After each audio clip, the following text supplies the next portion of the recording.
Welcome to Two Sisters Podcast with your hosts, Kristy and Melissa, who are real sisters bringing you real talk about life and faith through humor, insight, and community. Now, let's get into this week's episode. What's up, guys? It's Melissa and Kristy, and welcome to Two Sisters Podcast. So, guys, today we're going to talk about, I'm going to begin my perspective of things, because I don't think we really think about like the relationships we're in, or we don't title or acknowledge certain type of relationships that we're in. And so I was just bringing it to my sister's attention, I don't know, just a perspective that I have that sometimes we're in relationships, we don't really look at it as being bullied. And so my take on things is that, my sister was talking about, or Kristy was talking about, being in certain types of relationship where you are basically mentally distressed or emotionally, I don't want to say the A word, but just being disrespected and disregarded and being talked to as if you're not a human being, and that you have no rights and that you're degraded and that, just being put down in your relationships, and you feel drained, you feel just tired and just exhausted in your mind, in your physical body, in your emotions. You just like empty because the person that you are in a relationship with, that you love and that you're giving your all to, is not reciprocating that same effort into loving you the way people like to use the word deserve to be treated. And yeah, okay, deserve, but also just the fact that to me is just a natural right that you have, to me, just being in any relationship. And you also have to me, require certain things of people, because again, everybody comes from a different background, everybody, been raised differently, cultures are different things like that. So, people, I feel like, and this is, I'm at fault at this sometimes too, that I just expect people to treat me how I would treat them or how I do treat them. And so it's a shock when you are being treated differently from the way you treat people. And so sometimes I think that it catches people off guard when they are giving their all, when they are showing love, when they, basically trying to love people to act right. Am I making sense? And so I just told my sister that I feel like, because I've been bullied when I was a child. So it's like people who try to intimidate you or make you do things that you don't want to do, and basically instill some type of fear, or, just use their, overpower you to manipulate you to do the things they want to do. I was like, that's being bullied. Essentially, that's what it is. And so I just kind of wanted to just touch bases on that and see what your thoughts are, Kristy. What do you think about that? Well, I mean, I was a little surprised with the title, being in a relationship with a bully, but yeah, that's what it is. I mean, there's so many different labels that you can place on someone that has characteristics that would be identified as a bully. Like you said, someone that is just overbearing and domineering and manipulative and instills fear within the relationship. And so whether you're a man or a woman, I'm a woman, so I speak from a woman's standpoint. Mm-hmm. So like I know of people that have been and are in relationships with a bully. And this person intimidates and uses coercion, right, and intimidation, and the individual that's being bullied per se, they wouldn't necessarily label it that. you know. Right, exactly. They would, I don't know what they would label it as. Like, I feel like that's like saying the A word, right? Yeah, ABU. yeah. And no one wants to say it. Mm-hmm. No one wants to admit that they're in that type of relationship. Okay, let alone They don't you're want to use the A word either. right, let alone you're in a relationship with a bully. Because for you to say, hey, I'm in a relationship with a bully means you have to identify it and you have to accept it And acknowledge that you are. and acknowledge that you're in a relationship with someone that is dominating you. Mm-hmm. So Right? what And was it? Acknowledge, accept, and what? I don't know. I got them flowing now.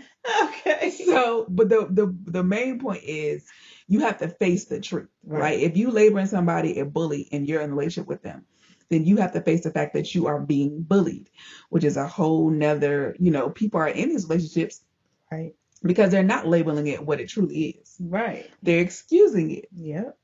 Right? Because no one would say, oh, I've given this person power to become a bully over me. Mm-hmm. I mean, you didn't want to acknowledge that you had bullies. And when I say you, I mean the general public, right? Yeah. Mm-hmm. No one wanted to acknowledge they had bullies in school. So why would you want to acknowledge as a grown adult that you're in a relationship with a bully, right? There are excuses that go on for years. Just like with the A word. Being in a relationship with a bully is the A word. Yeah. It's just a different term. Yeah. But maybe it's more acceptable. And maybe, for those of you out there, like we said, we've listed a couple of characteristics that we think a bully shows or exhibits. So if you're in a relationship with someone that intimidates you, that manipulates you, that uses coercion, that you have fear of, right?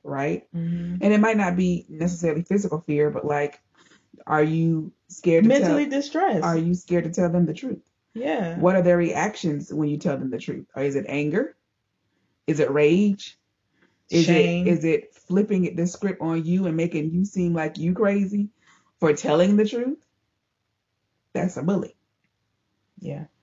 How would you handle that? What is your suggestion on, I guess the first thing would be, again, you gave the signs, right? The signs and symptoms of if you are, some of the things that will show that you in a relationship with a bully. But, what are some things that people can do? You know what I'm saying? For me, I feel like you need to get help.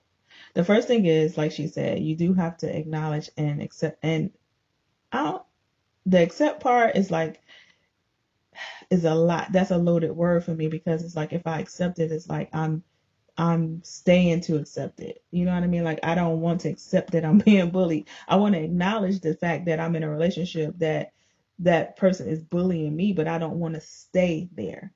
So like, what do you think is the most reasonable first step to move out from being in a relationship with someone who's a bully? Acknowledgement is the first step. Okay. Awareness, Mm-hmm. not lying to yourself about the true characteristics of the person that you're with. Okay. And then if they have some type of hesitancy, then they're not ready. They're not ready and they want to stay in a relationship with that bully. Wow. Period. They just want to stay. All right. Because you can't I understand what you're saying. Because that's just like with anything, right? You have to decide or make the decision to leave, correct? So what if it's someone who don't know how to? And we have all these young ladies. When I say young, I mean literally under 20 years of age that stays or are being manipulated either by, their peers or by someone older than them that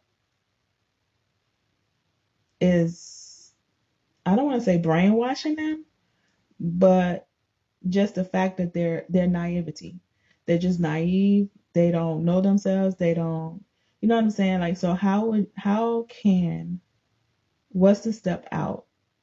What is the step out? I would say if you are a young lady, the first thing for me would be to go to like a counselor, do they still have guidance counselors in these schools these days? Yes. Okay, I will go to a guidance counselor. That just shows you how long it's been since I've been in school. I would go to a guidance counselor. I would tell somebody, Because sometimes I feel like they don't tell their friends or people they're close to because they're ashamed. Well, one of the things about acknowledging, like, you know, in your own little bubble that you have with the relationship with the bully, they can make you think anything, right? Yep. And then, there's some isolation that happens. But if you use your own imagination that the Lord gave you, and you imagine that conversation, the latest conversation where you felt less than and put down, imagine that conversation having that in the room with your parents, or in the room with your best friend, or in a room with your coach. Right. If it would make you feel uncomfortable with what that person said to you, then that is your way of kind of throwing cold water on yourself to acknowledge, because that is the first step, Yeah. Or if you had a daughter and her man was saying those things to her, or doing those things, would you want that your daughter to be in a relationship with that bully? To keep doing it, yeah. Right? So why do you have to be? Right. Right? So if you're isolated, unisolate yourself. Like, unisolate yourself. Go to your parents, go to your friends, right? Break out. You have cell phones, right? Email. Call people, email people, text people. There are all types of emergency, and we're not really going into the physical A word. No. We're just talking about like the mental and emotional part. Right. So if you're isolated, unisolate yourself. Just like you walked away from the people in your life, walk back to them. Yeah. Walk back to them, because, they're not slow. They have an idea that, you're acting strange, and they've been waiting for you. I'm sure some of them have already reached out to you to help you. So take that helping hand. Great information. So guys, this is this season is all about coaching sessions, basically, just different things that we've discussed or hear or get information about from either clients or different things like that. So this is one of the things that we talk to our clients about, and just how we help them navigate through. Like I said, it's all about navigating through emotions, being emotionally intelligent, being able, when people are ready, like basically when they come to us as their coach, they're ready for a change. They're ready to, well, it's yes and no, right? It's yes and no. Most times they know what to do. Most times they think they're ready. Right. At least they've taken that precious, bold step to contact someone for help. Right. So in that, they will always be right. Yeah, exactly. So I do feel like when they do contact us, then they are asking for the help. They know they need help. They're trying to get it. So that's a main first step, is to actually decide, and then decide they want help, and then do what's necessary to get the help. Right. And if you are, we didn't touch on it because it's not the subject of it, but if you are in a physical abusive relationship, if you're in a physical where somebody's putting hands on you, then you need to get to a safe place as soon as possible. Yeah. Do what's necessary to save yourself. The ultimate goal is to stay alive. Yes. And live life. With that being said, guys. Yeah, that was heavy. So, we're rooting for you. And, let's have these difficult discussions. We do need to talk about it. We do. So thank you for listening. And we will see you and talk to you next time. Bye. Thank you for listening to the Two Sisters Podcast, where we hope to encourage you on your journey of transformation and healing while having fun along the way. Follow us on IG and Twitter. Be sure to like, subscribe, and share it with your friends and family. It's available on all major podcast providers. Just search for Two Sisters Podcast. Till next time.